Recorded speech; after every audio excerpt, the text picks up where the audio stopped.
Women are more focused. This is why goal-setting techniques, plan your work, work your plan, compartmentalize, do not work on women. Now, most coaches and personal development programs are about setting goals, planning your work, work your plan, be consistent. It doesn't work for women. This is why women are burning out. This is why women are feeling like failures. This is why women keep coming back to a lot of personal development events. Think about it. Our retina cells, right? So how we perceive, how we see the world from the minute we're born. But what happens is when we enter the world, we open our eyes, we see the entire world differently. We notice different things. We're looking at the same thing, but we see them differently. A male and a female see the world differently. So they perceive all of their issues through different sets of filters. How have we got this far in psychology, even psychiatry, right? If you wind back to the beginning of time, no one has even noticed this, that genders require different therapies. Because, and also through my research in the men and women's brain difference, the fact that the men have more M ganglion cells, they're actually the peripheral cells, they're naturally calmer than us. Then they run hormones through their body, testosterone, which is quite a firm, they don't have fluctuations like we do in a month and in different stages of our life, as we enter puberty and then in our 30s and then premenopausal and then menopause. We've gone through menopause and come out the other side.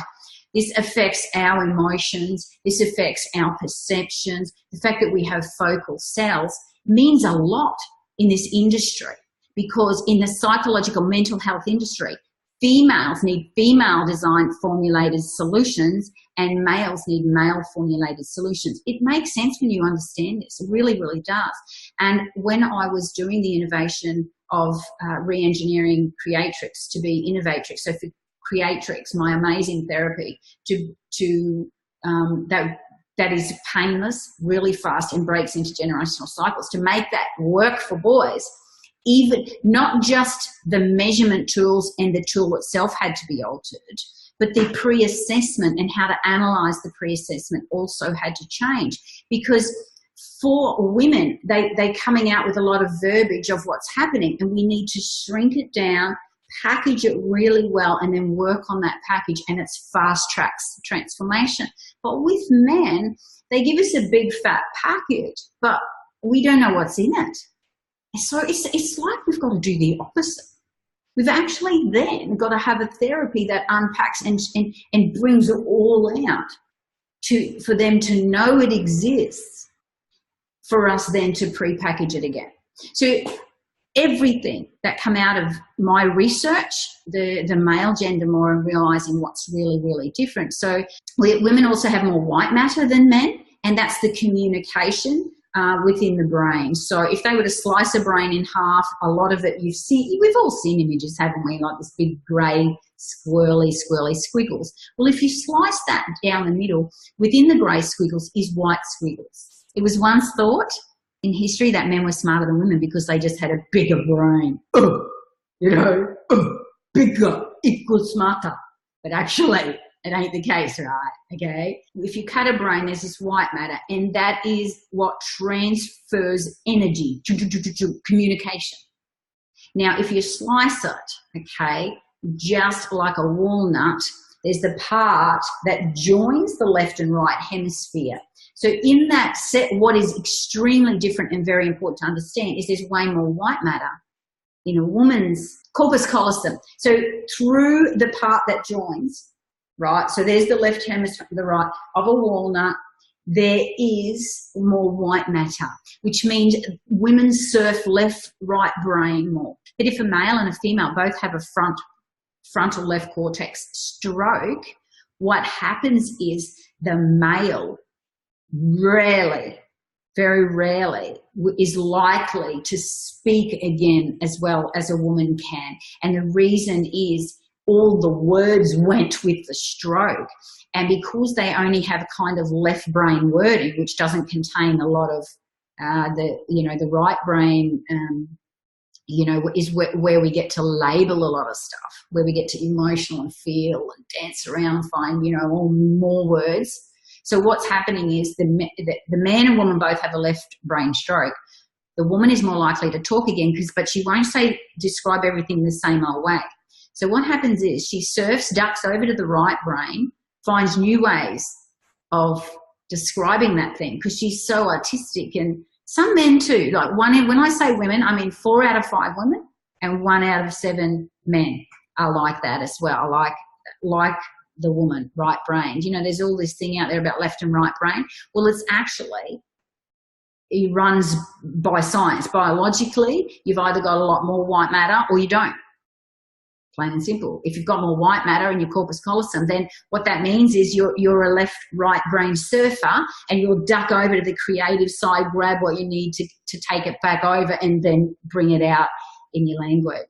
So it's extreme opposite of what John Gray says in Men Are From Mars, Women Are From Venus. So we've got a lot to learn if we actually link this to scientific evidential data to get you know, through research that actually has occurred.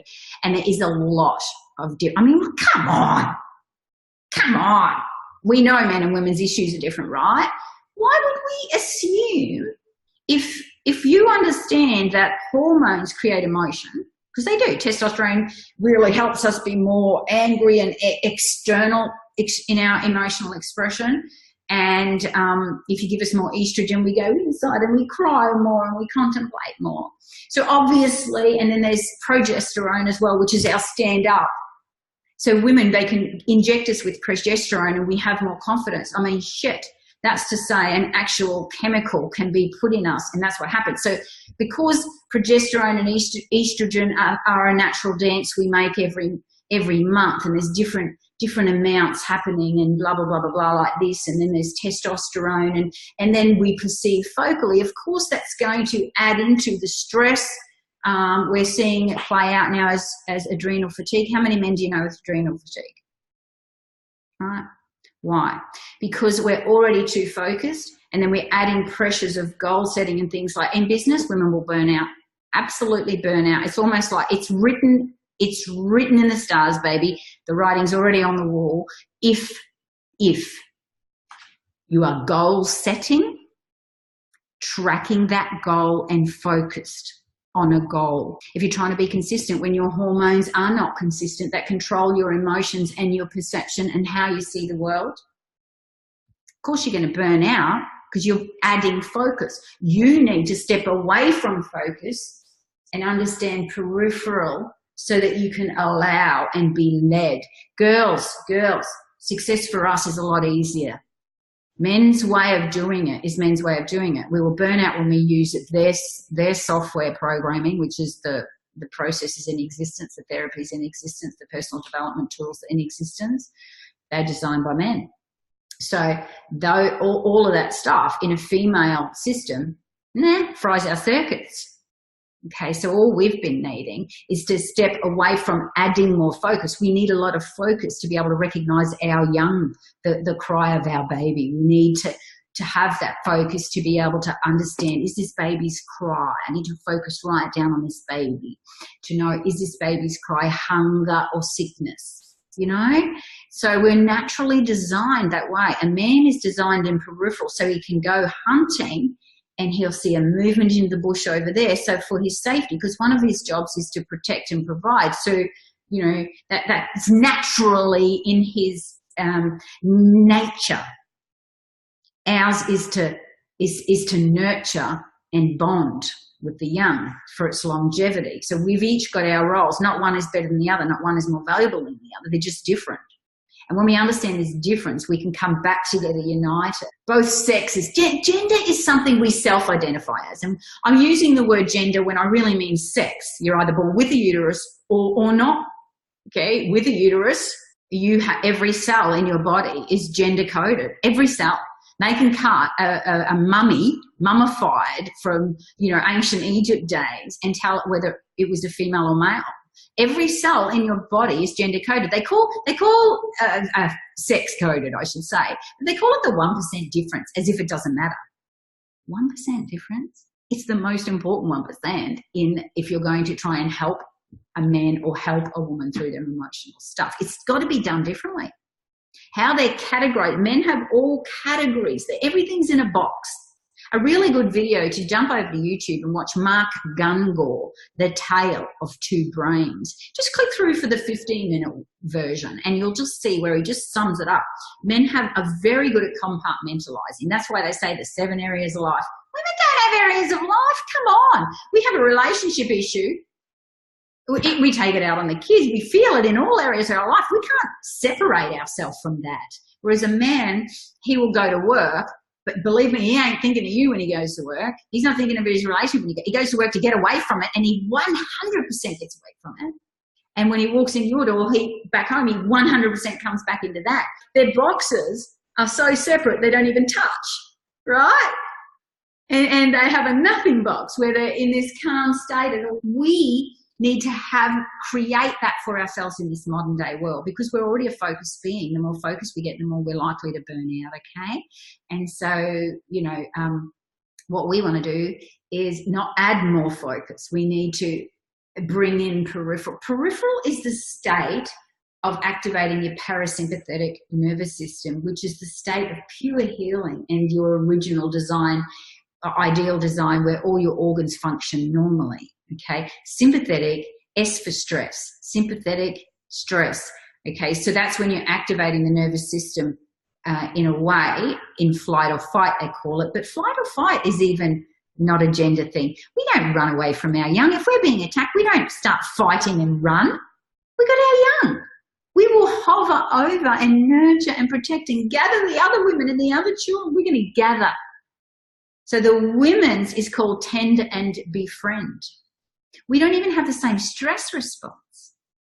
So are we being treated the same, or should there be more research? And look, more than 70% of female research is still done on actual boy animals in animal testing. So why? You want to know why?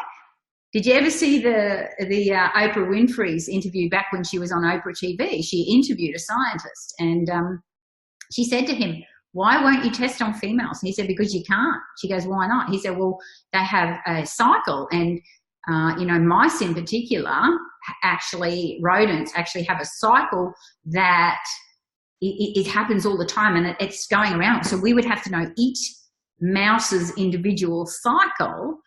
And then we would have to discount all those elements to be able to measure in our measurement data in a lab. But guess what? No one's even measured.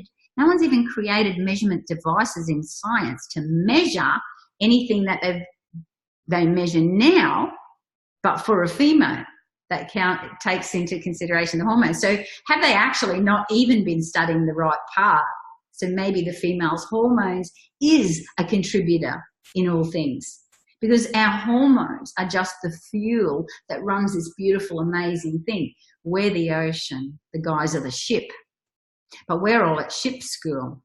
If you go to personal development, they're teaching you how to be a good ship, how to navigate, how to not hit the rocks. We're the ocean. We need to go to ocean school. And do you tame an ocean? No. You don't try to tame an ocean. If you're an ocean, you want to be an ocean without feeling bad about being an ocean, for a start. So do you even understand what you are, let alone who you are? So the first thing that we need to be educating in the personal development world is what we are. What we are, not who we are. Only then can we fix who we are. Okay, so a little bit of an educational difference on what makes us different. This is what makes me different. It's one of my points of difference is gender and epigenetics. So if epigenetics is not factored into the design of the modality you use, you are not going to break the cycle long term. It's got to be in the design.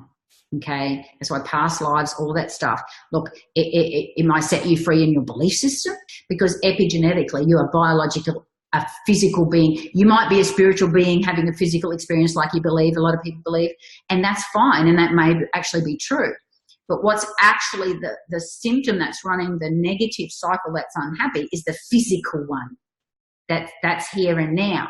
Okay, this is the symptom of epigenetics, regardless of other souls and all that sort of stuff that you might believe that you're coming from that past lives over there. But in actual fact, what we absolutely know as a fact is epigenetics. You were not just given that knobby knees that runs in your family, or that nose, or those eyes, or the colour of the eyes, or whatever, or the skin tone or whatever.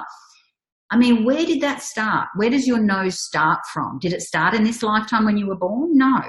So if your therapy isn't working epigenetically, where something actually really did originate from, then we now know, because epigenetics passes on the unresolved traumas that they never had resources back in the day, until you gain those resources in this physical body and this conscious, unconscious mind that's having this physical human experience right here, right now, you're not going to actually break the cycle.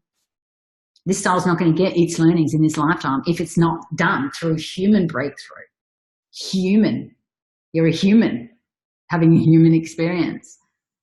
No matter what you believe, and that's not a belief, that's a fact. If you don't work on what actually does exist as a fact, then you're always going to be disappointed. You're always going to go back. Something's always going to regenerate. Energy healing will regenerate. It has to. Unless you can change your nose and you don't go back to where the nose originally started and fix whatever, and speak at that level to this person through your therapies and through your modalities, you're not going to break cycle. You, your mother, your grandmother, we're all just symptoms. We're all just byproducts of where it triggered. I don't know whether you saw it either, but on Current Affair a few years back, I remember watching a little boy who was 6 years old who had this extremely rare cancer. And when they interviewed, and the doctors did their research, that massive research went into play, because they're like, this child has had exposure to a very strong toxin that causes this particular cancer. Well, the little boy hadn't been exposed, and they tracked it, and they said, well, the only exposure was 4 generations back. It just happens to be playing out now. So that's what epigenetics is: emotionally and mental traumas traveling through, waiting to the resources, waiting to one of the human descendants actually get their resources that was always needed.